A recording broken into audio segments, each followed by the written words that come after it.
पढ़ाई और भी मज़ेदार हो जाए जब खुद अवस्थी सर पढ़ाएं। उनसे जुड़ने के लिए उनके चैनल को सब्सक्राइब करें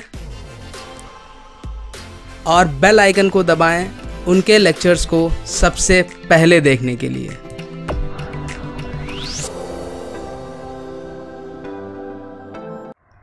hello students, I hope you all are doing well.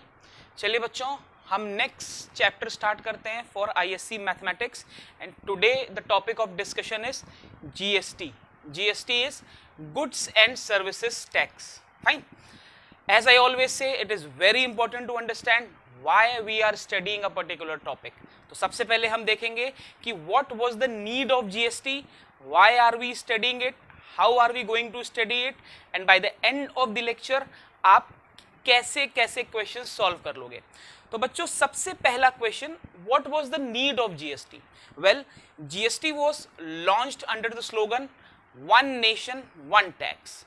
One Nation, One Tax means हमारे कंट्री में इससे पहले central government and state governments अलग अलग लेवल पर अलग अलग टैक्सेस कलेक्ट करते थे. कुछ टैक्सेस थे जो सेंट्रल गवर्नमेंट के पास जाते थे, कुछ टैक्सेस थे जैसे वैट वगैरह ये स्टेट गवर्नमेंट कलेक्ट करते थे. And there was a quite mix and match and the only person या the only end user was the one which was always in a state of dilemma. बहुत confusion था. हर state पर same commodity पर अलग अलग tax लग रहा था. एक मार्कर फॉर एग्जांपल अगर आपको यूपी में से 20 रुपीज का मिल रहा है तो माइट भी आपको महाराष्ट्र में ये 25 का मिले अंडर टैक्स. भाई, one thing is very clear, if the goods are sold with proper taxation policy, ultimately the end consumer will be benefited. The same concept was followed in GST. GST में बच्चों क्या हुआ? Tax slabs were fixed and across the nation there was a single tax policy. This is how GST came into inception. अब before studying GST हमें GST के types, कैसे GST apply होगा, ये सब बच्चों जानना बहुत जरूरी है. तो GST समझने के लिए हमें सबसे पहले ये जानना पड़ेगा कि GST is again an indirect tax. Indirect tax वो टैक्स है जिसमें the end consumer, the last person who purchases the goods, the customer, the end customer, he is liable to pay the tax. Although the taxes are paid at the subsequent levels as well. ऐसा नहीं है कि केवल customer tax देगा, बीच में trader भी tax देता है, बट गवर्नमेंट के पास वो रिटर्न करने का भी प्रोविजन होता है. भाई बहुत सीधी सी बात है, हम अगर ये मार्कर 25 रुपीज में खरीद रहे हैं तो ultimately if 10% is the slab तो 2.5 रुपए मुझे ही देना है, because I am the end consumer. Same concept was applied in GST as well. चलिए, अब बच्चों जीएसटी 3 टाइप से हो सकता है. पहला is your IGST which is an integrated GST. दूसरा is CGST and the third one is SGST. CGST is for central GST, SGST is for state GST. अब किस किस कंडीशन में IGST, CGST and SGST लगेंगे ये बच्चों जानना बहुत जरूरी है. अगर हमें ये पता चल गया कि कब कैसा ट्रांजैक्शन हो रहा है तो मैं कौन सा GST लगाऊं तो it will be a very easy chapter for you. तो बच्चों, जितने भी ट्रांजैक्शंस हो रहे हैं, all these transactions can be divided into 2 parts. First is the intra-state transaction and the second one is interstate transaction. Intra-state transaction का मतलब हुआ बच्चों, one trader is trading a particular commodity with another trader and both the traders are in the same state. जैसे for example मैं आपसे बोलूं कि उत्तर प्रदेश में एक ट्रेडर ए ने which is from लखनऊ 20,000 के गुड्स बेचे एक दूसरे ट्रेडर को which is in Kanpur.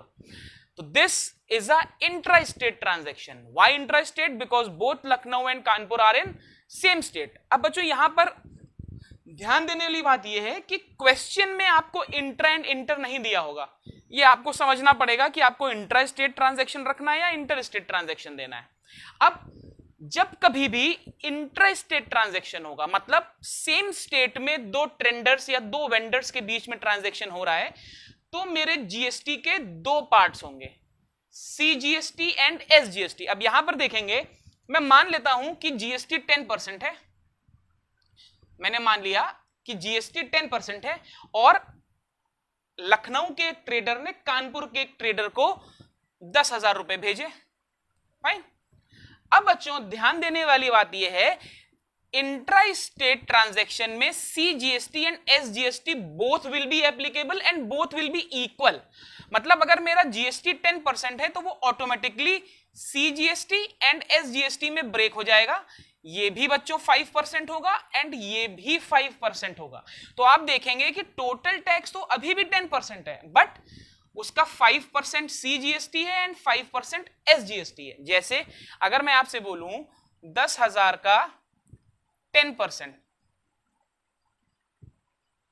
This is 1,000 rupees, तो टोटल टैक्स बच्चों अभी भी 1,000 रुपीज है, बट सीजीएसटी कितना है 10,000 का 5% और यही आपका एसजीएसटी भी है, क्लियर है, दिस इज 500। अब सीजीएसटी और एसजीएसटी का इंटरप्रिटेशन क्या है, 1,000 रुपए जो टोटल टैक्स बना, इसमें से 500 रुपीज सेंट्रल गवर्नमेंट को गया और 500 रुपीज स्टेट गवर्नमेंट को गया। ध्यान से समझेंगे, जीएसटी अभी भी 10% है, मेरे कस्टमर या मेरे ट्रेडर ने अभी भी 10% ही जीएसटी दिया है, बट वो 2 स्लैब्स में दिया है। पहला स्लैब है 5% का जो सीजीएसटी को गया, दूसरा स्लैब इज अगेन 5% का जो एसजीएसटी को गया। CGST means central GST, SGST means state GST. That means same tax दो पार्ट्स में, एक हिस्सा सेंट्रल गवर्नमेंट के पास चला गया और एक दूसरा पार्ट बच्चों स्टेट गवर्नमेंट के पास चला गया। क्लियर है? तो ध्यान देंगे जब बोर्ड्स में क्वेश्चंस आएंगे तो आपको देखना है कि आपका ट्रांजैक्शन इंट्रा स्टेट है बच्चों या इंटर स्टेट है। इंट्रा स्टेट होगा तो हम जीएसटी को दो पार्ट्स में ब्रेक कर लेंगे, सेंटर का जीएसटी अलग कैलकुलेट कर लेंगे, स्टेट का जीएसटी अलग कैलकुलेट कर लेंगे। दूसरी चीज इज इंटर स्टेट ट्रांजैक्शन। अब इंटर स्टेट का मतलब मैं आपसे बोलूं, a trader from UP purchases some goods from a trader in Maharashtra. अब UP and Maharashtra are two different states, तो whenever the transaction is between two different states तो बच्चों हमें इंटर स्टेट ट्रांजैक्शन का कंडीशन लगाना है। और इंटर स्टेट ट्रांजैक्शन में सिंगल जीएसटी आएगा, that is integrated GST. IGST is integrated GST और ये पूरा सिंगल जीएसटी लगेगा, सेंट्रल गवर्नमेंट को जाएगा। क्लियर है?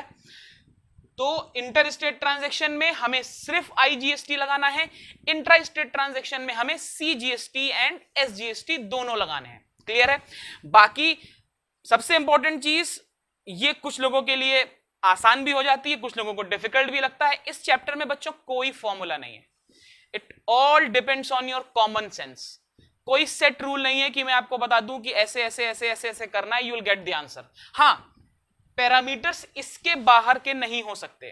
तो अगर आपको कॉन्सेप्ट समझ में आ रहा है, अगर आपको थ्योरेटिकल पार्ट जीएसटी का समझ में आ रहा है तो क्वेश्चंस आर वेरी इजी। आपको मोर और लेस सिर्फ परसेंटेज कैलकुलेट करना है, या तो ऐड करना है या तो सब्ट्रैक्ट करना है। क्लियर है? आई होप समझ में आ रहा होगा। तो मैंने क्या देखा, मेरे जीएसटी के बच्चों तीन part, IGST, CGST, SGST. IGST is integrated GST, ये तब लगेगा जब दो स्टेट्स के बीच में ट्रांजैक्शन हो रहा है या हम इंडिया से बाहर इंपोर्ट या एक्सपोर्ट कर रहे हैं, ऐसे केसेस में आईजीएसटी लगेगा। विद इन द स्टेट जब ट्रांजैक्शन होगा तब सीजीएसटी एंड एसजीएसटी लगेगा। जो भी जीएसटी का रेट दिया है उसका इक्वल शेयर एसजीएसटी में जाएगा और इक्वल शेयर सीजीएसटी में जाएगा। क्लियर है? तो this is how a GST question will appear to you and this is the functional structure of solving a GST question. अब बच्चों इसके अलावा एक बहुत इंपॉर्टेंट कॉन्सेप्ट आता है, input GST and output GST. यहां से क्वेश्चन का डिफिकल्टी लेवल थोड़ा सा इंक्रीज हो जाता है, तो हम एक एग्जाम्पल के थ्रू समझेंगे बच्चों। अगर आपको ये एग्जाम्पल समझ में आ गया तो क्वेश्चंस बहुत आसान हो जाएंगे।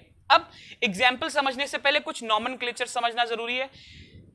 मेरे पास एक ट्रेडर या मैन्युफैक्चरर होगा, एक मैन्युफैक्चरर होगा, एक ट्रेडर होगा, एक कस्टमर होगा। सबसे पहली चीज ट्रेडर क्या है? ट्रेडर इज अ पर्सन और अ फर्म जो कहीं से गुड्स लेगा और उसको रीसेल करेगा। ध्यान देंगे, कहीं से गुड्स परचेस करेगा और कहीं और उसको रीसेल करेगा। ये पहली चीज हमें ध्यान रखनी है। दूसरी चीज जो सबसे इंपॉर्टेंट है और हमें ध्यान रखनी है, हमेशा जो बंदा परचेज कर रहा है टैक्स उसी को देना है। The tax will always be beard by the end user. अगर मैं ये चेन बनाता हूं तो एंड यूजर ये है, अगर मैं ये चेन बनाता हूं तो एंड यूजर ये है, और अगर मैं पूरी चेन कंप्लीट कर दूंगा तो एंड यूजर मेरा कस्टमर है। वो मैं क्वेश्चंस में आपको दिखाऊंगा कि कैसे एंड में उतना ही टैक्स आ रहा है जितना जीएसटी का रेट है, ऑल्दो हम अलग अलग लेवल्स पे टैक्स को कलेक्ट कर रहे हैं। चलिए अब इसको समझने के लिए एक कंडीशन लेते हैं। मैं मानता हूं ट्रेडर ने मैन्युफैक्चरर से 1 या 100 रुपीस का एक आइटम खरीदा। ध्यान रखेंगे, ट्रेडर ने मैन्युफैक्चरर से 100 रुपीस पर एक आइटम खरीदा। क्लियर? अभी मैं आईजीएसटी सीजीएसटी की कोई बात नहीं कर रहा, अभी मैं सिर्फ बेसिक टैक्सेशन पॉलिसी की बात कर रहा हूं कि टैक्स लगेगा कैसे। चलो अच्छा, 10% जीएसटी है बच्चों, तो 10% जब जीएसटी है तो ट्रेडर ने कितना पैसा दिया होगा? भाई 100 रुपीस का तो गुड्स था, 100 रुपीस के गुड्स पर उसको 10% का टैक्स भी देना पड़ा, तो उसको गुड्स कितने का पड़ा बच्चों? 110 रुपीस का। क्लियर है? तो बच्चों प्रिंटेड प्राइस क्या था गुड का? प्रिंटेड प्राइस था गुड का 100 रुपीस। फाइन, ट्रेडर को कितना पड़ा? प्रिंटेड प्राइस प्लस टैक्स, ये कितना हुआ? 110 रुपीस। क्लियर है? Why 110 rupees? क्योंकि 10% जीएसटी था, और जीएसटी किसे देना है? ट्रेडर को ही देना है। ट्रेडर, क्यों ट्रेडर को देना है? क्योंकि मेरी इस चेन में एंड यूजर ट्रेडर है। क्लियर है? चलो अब मैं मानता हूं trader earns a profit of 10 rupees. ध्यान देंगे, यहां पर कैलकुलेशन की ईज के लिए मैंने बोल लिया कि ट्रेडर ने 10 रुपीस का प्रॉफिट अर्न किया। फाइन, ये वैल्यू बच्चों आपको परसेंटेज में भी दे हो सकता है, क्वेश्चन में दी हो। क्वेश्चन में ये भी दे सकता है trader earns a profit of X%, ये भी आपको क्वेश्चन में दे सकता है। तो अगर ट्रेडर ने X% प्रॉफिट अर्न किया तो ट्रेडर को गुड्स कितने का मिला था? 110 रुपीस का। इस पर वो X% प्रॉफिट और ऐड कर देगा, तो मेरे गुड्स का प्राइस कितना हो जाएगा? 1110 plus X upon 100 into 1110। Fine, तो कंफ्यूज बिल्कुल नहीं होना है। मैंने कैलकुलेशन को ईज करने के लिए, आपको लॉजिक समझाने के लिए सीधे बोल दिया है कि trader earns a profit of 10 rupees 10। ठीक है, अब अगर ट्रेडर 10 रुपए का प्रॉफिट ले रहा है तो ट्रेडर सामान कितने रुपए का बेचेगा बच्चों? 120। कस्टमर के पास सामान पहुंचता है 120 रुपीस में। क्लियर है? कस्टमर के पास बच्चों सामान पहुंच रहा है 120 रुपीस का। अच्छा, अब टैक्स कितना है? 10%। तो अगेन टैक्स कौन देगा? एंड यूजर देगा। फाइन, तो कस्टमर को सामान कितने रुपए का पड़ता है? 120 रुपीस तो लैंडिंग कॉस्ट थी, प्लस उसको 10% टैक्स भी देना पड़ा, तो 120 का 10% इज 12। तो कस्टमर के लिए फाइनल प्राइस कितना हुआ बच्चों? Final price will be 120 plus 12, this will B 132 rupees. तो फाइनल प्राइस कस्टमर को पड़ता है 132 रुपीस। क्लियर है? अब ध्यान से इसको देखिए, एक और चीज आपको बता रहा हूं। ट्रेडर ने बच्चों यहां पर कितना टैक्स कलेक्ट किया? भाई प्रिंटेड प्राइस था 100 रुपीस, बट ट्रेडर यहां पर टैक्स देगा क्योंकि ट्रेडर मैन्युफैक्चरर से ले रहा है। तो ट्रेडर ने मैन्युफैक्चरर को कितना टैक्स दिया? इनिशियली टैक्स था आपका 10%, तो 100 रुपीस पे 10% मतलब यहां पर इसने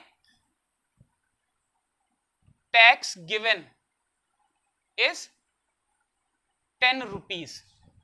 क्लियर है? Tax given is 10 rupees.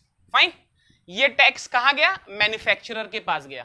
Clear है? चलिए, अब ट्रेडर ने बच्चों कितना टैक्स कलेक्ट किया? तो ट्रेडर ने कितना टैक्स कलेक्ट किया? 120 रुपए का सामान, भाई ट्रेडर ने अपना प्रॉफिट लिया तो सामान हुआ 120 रुपए का। 120 रुपए पे अगेन टैक्स का स्लैब है 10%, तो 120 इंटू 10% इज 12 रुपीज। तो 12 रुपीज ट्रेडर ने कलेक्ट किया। Tax collected is 12 rupees. Clear है? ध्यान से देखेंगे, tax collected is 12 rupees. Fine है, इसमें कोई डाउट नहीं होना चाहिए।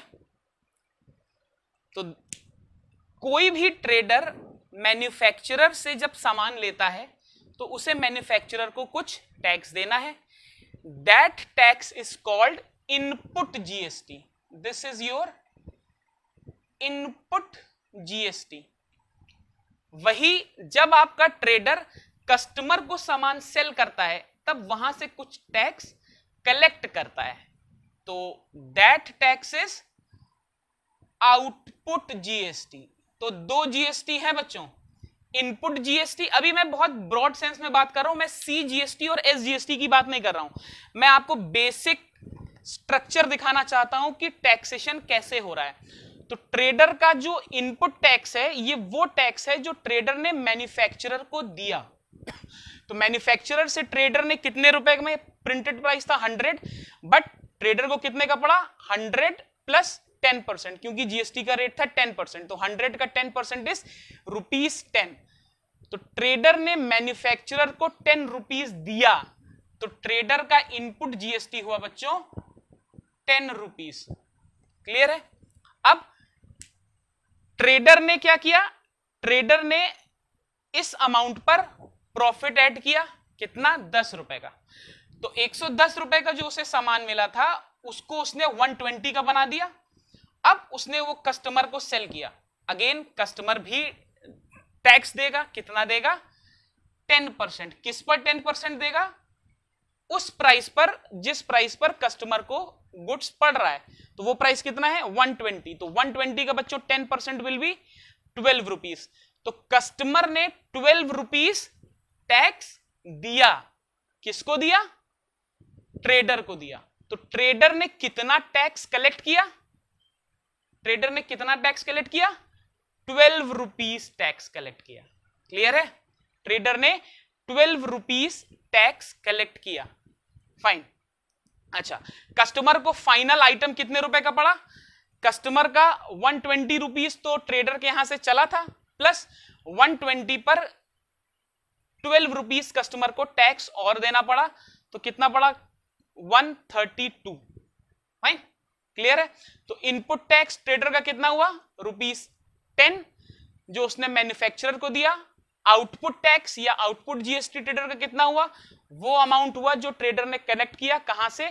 कस्टमर से। वो कितना अमाउंट है? वो है 12 रुपीज। तो नेट जीएसटी कितना हुआ? नेट जीएसटी हुआ बच्चों 12 माइनस 10 ₹2। तो net GST for trader is 2 rupees. Clear है? The net GST for the trader is ₹2। अब एक चीज ध्यान देखिए, ट्रेडर ने 10 रुपए तो मैन्युफैक्चरर को ऑलरेडी दे दिया था। ट्रेडर ने 10 रुपए मैन्युफैक्चरर को ऑलरेडी दे दिया था। ये 10 रुपए मैन्युफैक्चरर ने गवर्नमेंट को दे दिया। ध्यान से देखेंगे, this is a very important catch. तो मैन्युफैक्चरर ने 10 रुपए गवर्नमेंट को यहां पर दे दिया, 10 रुपीज। क्लियर है? फाइन। अच्छा, ट्रेडर को कस्टमर से 12 रुपीज मिला, बट इस 12 रुपीज में से 10 रुपीज तो ट्रेडर ऑलरेडी मैन्युफैक्चरर को पहले ही दे चुका है जब उसने आइटम खरीदा था। ध्यान से समझेंगे, ट्रेडर को कस्टमर से 12 रुपीज मिलते हैं, फाइन, लेकिन इन 12 रुपीज में से ₹10 तो मैन्युफैक्चरर को ट्रेडर ऑलरेडी दे चुका है, तो अब वो दोबारा गवर्नमेंट को थोड़ी ₹12 देगा, पहले वो अपने ₹10 अपने पास रखेगा जो उसने मैन्युफैक्चरर को दिए थे। तो 12 में से ₹10 इसने अपने पास रख दिए, जो बैलेंस आया नेट जीएसटी वो कितना आया ₹2, तो ₹2 इसने गवर्नमेंट को और दे दिए 2, तो गवर्नमेंट के पास कितने रुपीस आए? ₹12 एज अ टैक्स। अब ध्यान से देखिए कस्टमर ने फाइनली कितना रुपए टैक्स पे किया। देखिए 120 रुपीस का आइटम था, 10% जीएसटी था, तो कस्टमर को कितना देना पड़ा? 12 रुपए। तो अब ध्यान से देखिए एंड यूजर था मेरा कस्टमर, कस्टमर ने 12 रुपए दिए और गवर्नमेंट को 12 रुपए मिले। तो आपने देखा टैक्सेशन स्लैब में कोई डिफरेंस नहीं आया, सिर्फ टैक्स को कलेक्ट करने का प्रोसीजर स्मार्ट हो गया। क्यों स्मार्ट हो गया? बीच में कहीं पर भी one nation one tax means कहीं पर भी स्लैब में कोई प्रॉब्लम नहीं आएगी। अब आपको याद होगा जब जीएसटी इनिशियली आया था तो बहुत एजिटेशन हुआ था, बहुत प्रोटेस्ट हुआ था, बहुत से बिजनेसमैन और ट्रेडर्स ने बोला था कि the government is cheating and the taxes are not transparent, जबकि GST is the most transparent tax. It is the most transparent tax. Why most transparent? Because the rate of tax is uniform across the country. आप देख रहे हो customer ने जितना रुपए दिया था गुड्स पर, गवर्नमेंट ने उतना ही रुपए कलेक्ट किया, बट कुछ पार्ट मैन्युफैक्चरर से कलेक्ट किया, कुछ पार्ट ट्रेडर से कलेक्ट किया। अब यहां पर देखिए अगर दोनों में से कहीं पर भी प्रॉब्लम आ गई, अगर यहां पर कहीं पर भी आइटम का प्राइस वेरिएट किया गया या बियॉन्ड द लिमिट टैक्स दिया गया, तो वो प्राइस कस्टमर के पास आएगा। तो कस्टमर से जब मैच कराएगा government receive tax and customer pay tax, तो दोनों डिफरेंट आ जाएंगे। तो the shopkeeper, the businessman, the trader will easily be caught. तो हमें यह समझना है कि जीएसटी हमारे बेनिफिट के लिए ही है। This is the most transparent tax that our government, that our country has ever witnessed. आपने देखा दो फॉर्म्स में टैक्स कलेक्ट हुआ, एक तो मैन्युफैक्चरर से गवर्नमेंट ने कलेक्ट किया और डिफरेंस कहां से कलेक्ट किया? ट्रेडर से कलेक्ट किया। क्लियर है बच्चों? आई होप आपको समझ में आया गया होगा कॉन्सेप्ट। प्लीज इसको नोट कर लीजिए। अब हम एक क्वेश्चन करेंगे, सिंगल क्वेश्चंस, जिसमें हम सारे पॉसिबल केसेस कंसीडर कर लेंगे। It will be a long question और उसके बाद आपको जीएसटी पर कोई प्रॉब्लम नहीं रहेगा। प्लीज इसको नोट कर लीजिए so that we can start with the question. चलिए बच्चों, let's check out the question. The question says a shopkeeper in Delhi buys an article at a printed price of this much from a wholesaler in Mumbai. The shopkeeper then sells the article to a customer in Delhi at the profit of this. सबसे पहले I must tell you, GST के questions में it is good to prepare a chart. Chart बनाने से बच्चों clarity आ जाती है। जैसे मैंने आपको अभी समझाया था manufacturer, dealer and customer, her question में आप वैसे ही एक चार्ट बना लेंगे, हॉरिजॉन्टल वर्टिकल कैसा भी, और जैसे जैसे क्वेश्चन में बोल रहा है हम वैसे वैसे करते जाएंगे। The question will be very easy. तो सबसे पहले हम देखते हैं कि जो इंफॉर्मेशन मुझे दी थी उसके हिसाब से दिल्ली का एक शॉपकीपर, एक होलसेलर जो कि मुंबई में है। तो सबसे पहले मैं एक इसको बोलता हूं मुंबई, और यहां पर है होलसेलर। फाइन, यहां पर एक शॉपकीपर दिल्ली है, दिल्ली पे है शॉपकीपर, और अगेन एक है दिल्ली, दिल्ली में ही है एक कस्टमर। फाइन, तो ये आई वुड रिकमेंड कि आप हर क्वेश्चन में ऐसे एक चार्ट बना लें फॉर योर बेटर अंडरस्टैंडिंग। इससे क्वेश्चन में गलती होने की पॉसिबिलिटी कम हो जाती है। अब मुझे क्लियर दिखाई दे रहा है, दिस इज इंटरस्टेट। तो इंटरस्टेट है तो सिर्फ आईजीएसटी लगेगा। कितना लगेगा? 12%। This is crystal clear. Second, this is intrastate. Intrastate है मतलब सीजीएसटी एंड एसजीएसटी दोनों लगेंगे। कितने कितने लगेंगे? 6% ईच। क्लियर? तो क्वेश्चन से मुझे ये दो इंफॉर्मेशन मिल जाती हैं। अब क्वेश्चन कह रहा है a shopkeeper in Delhi buys an article at a printed price of ₹24,000 from a wholesaler in Mumbai. तो यहां पर प्रिंटेड प्राइस बच्चों कितना था? 24,000। Since this is a inter state transaction तो मुझे सिर्फ आईजीएसटी देना है। तो आईजीएसटी कितना आएगा? IGST will be 12% of 24,000, 12 upon 100 into 24,000। इसको सॉल्व करेंगे, आप भी सॉल्व कर लीजिए। This will B 24,000 into 0.12, this will B 2880। तो this is the amount of IGST. ये amount will be beared by the shopkeeper obviously as I have always told you, and किसी भी चेन में जो एंड यूजर होगा that will be the sole bearer of the tax। पहला part कह रहा है at what price at which the shopkeeper bought the article। तो obviously the printed price was 24,000। तो शॉपकीपर को आइटम कितने का पड़ता है? जो प्रिंटेड प्राइस है that was 24,000 and above the printed price the shopkeeper has to pay the tax। so this will be 24,000 and 26,880। so this is the price that the shopkeeper has to pay for the article। clear है? देख लेंगे एक बार फिर से question में। मैं आपको फिर से बता दूं क्या दिया था। मुंबई पे एक होलसेलर था, दिल्ली पर एक शॉपकीपर था। शॉपकीपर दिल्ली में ही कस्टमर को सामान बेचता है। सिंस ये इंटर स्टेट है तो आईजीएसटी लगेगा, दिस इज इंट्रा स्टेट तो सीजीएसटी एंड एसजीएसटी लगेगा। पहले पार्ट में पूछा था शॉपकीपर को आइटम कितने का पड़ता है, तो यहां पर आईजीएसटी 12%, मैंने प्रिंटेड प्राइस पर 12% आईजीएसटी निकाला and I got my answer. Is it okay? चलिए अब नेक्स्ट पार्ट में देखते हैं। Price the customer pays for the article. चलिए अब क्वेश्चन कह रहा है the shopkeeper sells the article to the customer in Delhi at a profit of 15%। तो यहां पर अगर आप देखो शॉपकीपर को अब आर्टिकल इतने रुपए का पड़ रहा है तो इस पर वो प्रॉफिट लेगा। कितना प्रॉफिट लेगा? 15% लेगा। तो 15% प्रॉफिट का मतलब 26,880 पे 15% प्रॉफिट लेगा। तो इसको कैलकुलेट कर लेते हैं फटाफट, कितना आ रहा है? दिस विल बी 4032 इतना रुपीस का प्रॉफिट लेगा कस्टमर। ध्यान देंगे, सॉरी इतने रुपीस का प्रॉफिट शॉपकीपर लेगा। हमें परसेंटेज में दिया था तो मैंने उस परसेंटेज को अदरवाइज वैसे कैलकुलेट कर लिया। ओके एक सेकेंड, आपको क्वेश्चन में दिया है the profit is 15% on the cost price.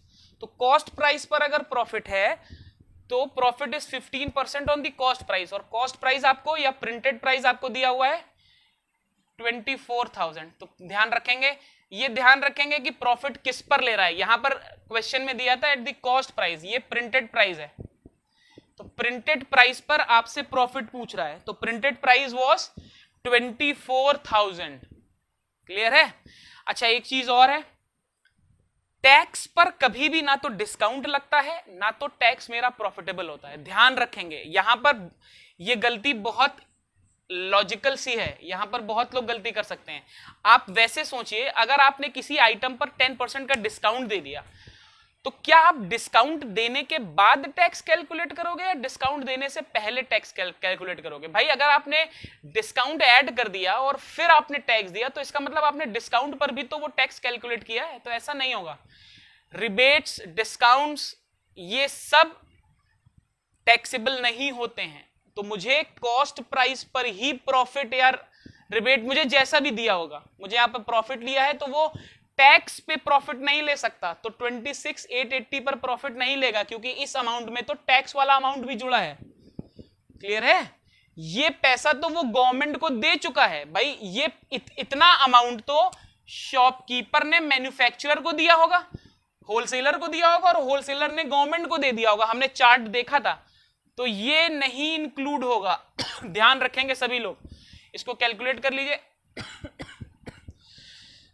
excuse me, this will be 240 into 15, this will be 3600.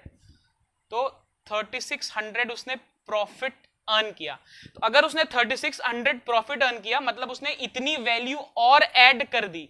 किस पर? उस अमाउंट पर जिस अमाउंट पर उसको आइटम पड़ रहा था. तो अब वैल्यू कितनी हो गई? वैल्यू हो गई 26880 प्लस 3600. अब यहां पर फिर से मैंने डेलिबरेटली 26880 लिखा है. अब आपको यह सोचना है कि वैल्यू किस पर ऐड हुई है. क्या वैल्यू टैक्सेबल अमाउंट पे ऐड हुई है या वैल्यू इस पर ऐड हुई है? It is a question of introspection. मैंने आपको 2 इक्वेशन लिख के दी हैं. अब आप मेरे को बताओगे या सोचोगे कि इस पर ये वैल्यू ऐड हुई है या इस पर ये वैल्यू ऐड हुई है. तो बच्चों प्रॉफिट उसने किस पर कमाया था? कॉस्ट प्राइस पे. तो वैल्यू इस पर ऐड नहीं हो सकती. मैं जानबूझ के ये लिख रहा हूं ताकि आपको पता चले कि आप गलती कहां कर रहे हो. तो ये गलती आपको नहीं करनी है. कॉस्ट प्राइस पे मैंने वैल्यू ऐड की है. क्लियर है? तो अब जब मैंने वैल्यू ऐड कर दी तो मेरा फाइनल प्राइस कितना हो जाएगा बच्चों? My final price will be 24,000 plus 3600. This will be 27,600. Value add करने के बाद शॉपकीपर ने इस आइटम का प्राइस 27,600 कर दिया. बट मुझे क्या निकालना है? मुझे निकालना है कि कस्टमर को ये आइटम कितने रुपए का पड़ रहा है. तो बच्चों कस्टमर के लिए कस्टमर को तो टैक्स भी देना है. अब ध्यान देंगे, now this is an intra state transaction. तो since this is an intra state transaction तो CGST एंड SGST दोनों लगेंगे और दोनों 6% लगेंगे. तो ध्यान देंगे CGST और SGST दोनों लगेंगे और 6% लगेंगे. किसके? 6% ऑफ 27,600. तो CGST is equal to SGST is equal to 27,600 into 6/100. इसको कैलकुलेट करिए. This will be 27,600 into 0.06. This will give you 1656. तो ध्यान देंगे यही आपका SGST भी है और यही आपका CGST भी है. बट कस्टमर के पास टोटल टैक्स कितना आया? टोटल टैक्स जो कस्टमर को देना पड़ेगा वो तो SGST प्लस CGST दोनों देना पड़ेगा. तो दिस विल बी 3312. मतलब मुझे SGST और CGST दोनों को ऐड करना है तो this will B 3312. Now the question is कि कंज्यूमर को गुड्स कितने रुपए का पड़ेगा. तो कैसे निकालूंगा मैं? Final price for customer. The final price for the customer will be, this was the amount जो शॉपकीपर के यहां से चला. शॉपकीपर ने इस पर प्रॉफिट ऐड कर लिया प्लस टोटल कस्टमर को इतना टैक्स देना पड़ा. तो कस्टमर के लिए आइटम पड़ा 27,600 प्लस 3312. तो this will be 27,600 plus 3312. This is 30,912 rupees. तो this will be the answer for the second part. देखा आपने कि कितना फाइनल कस्टमर को पे करना पड़ा. आई होप क्लियर है. This was your second part. चलिए बच्चों अब थर्ड पार्ट देखते हैं. Third part is the most important one. ध्यान से देखेंगे. I am rubbing this part. मैं इसको हटा रहा हूं ताकि आपको समझ में आए.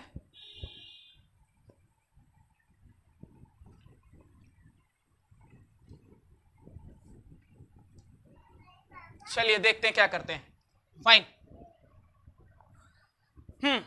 तो the third part says the tax received by the state government. अब ध्यान दीजिए, आपका जो मिडलमैन है या आपका जो शॉपकीपर है, शॉपकीपर का इनपुट जीएसटी कितना है? इनपुट जीएसटी का मतलब वो पैसा जो उसने मैन्युफैक्चरर को दिया. तो इनपुट जीएसटी वाज 2880 और आउटपुट जीएसटी कितना है?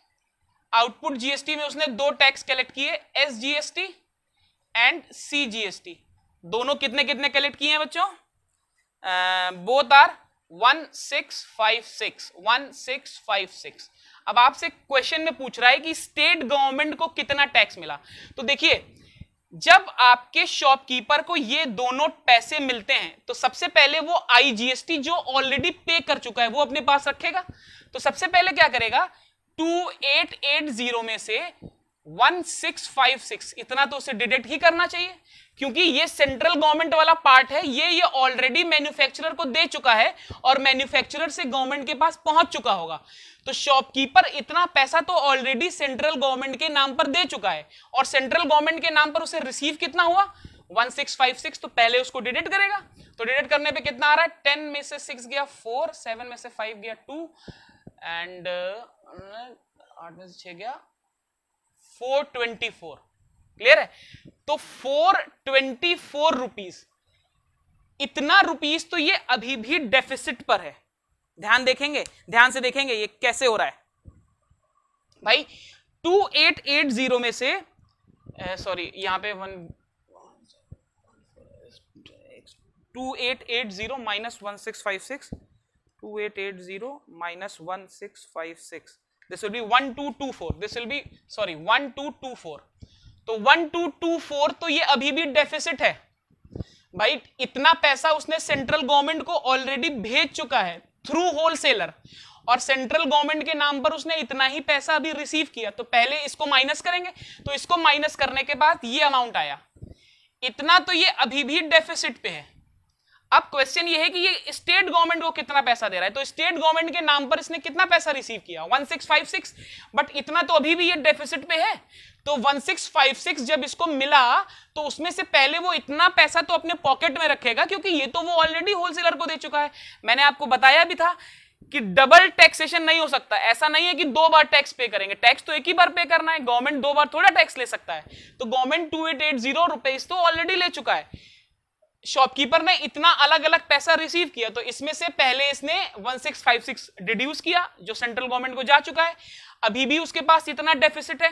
तो अब स्टेट गवर्नमेंट को कितना देगा, स्टेट गवर्नमेंट के नाम से उसने इतना पैसा रिसीव किया, इसमें से वो इतना पैसा माइनस करेगा। क्यों माइनस करेगा, क्योंकि इतना तो ये ऑलरेडी दे चुका है। तो 1656 दिस विल बी 432 रुपीज।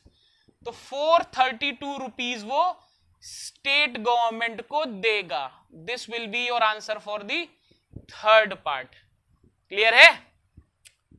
फिर से बता देता हूं, शॉपकीपर ने होलसेलर को इतना इनपुट जीएसटी दिया, आउटपुट जीएसटी में उसने एसजीएसटी एंड सीजीएसटी रिसीव किया।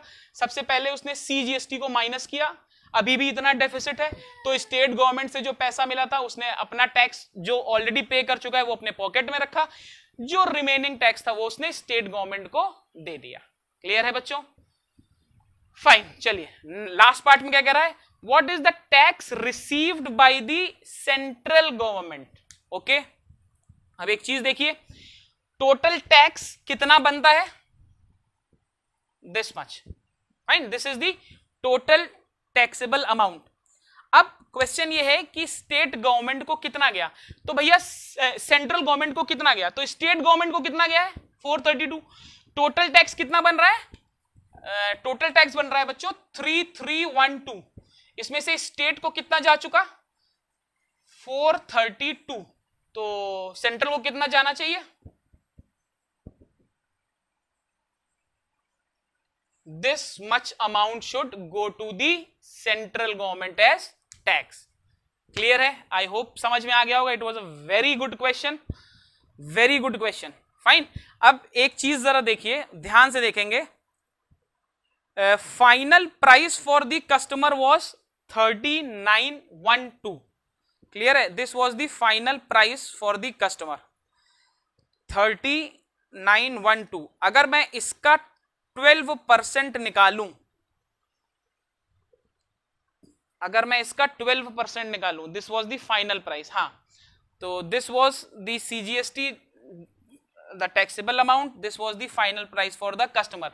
तो अगेन लॉजिक वही देखिए, ऐसा नहीं है कि कस्टमर को ज्यादा टैक्स देना पड़ा। हाँ, टैक्स उतना ही है बट सीक्वेंशियली कलेक्ट हुआ है।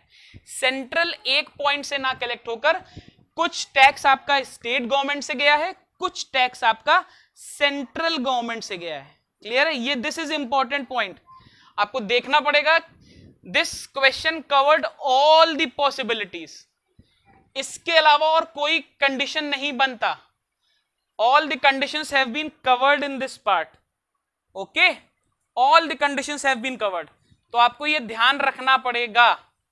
फाइंड है? Is it okay? चलिए, आई होप आपको समझ में आ गया होगा। अगर आप चाहेंगे तो you can drop in your comments also, तो we can discuss it. Otherwise from my side it is done, the GST is complete.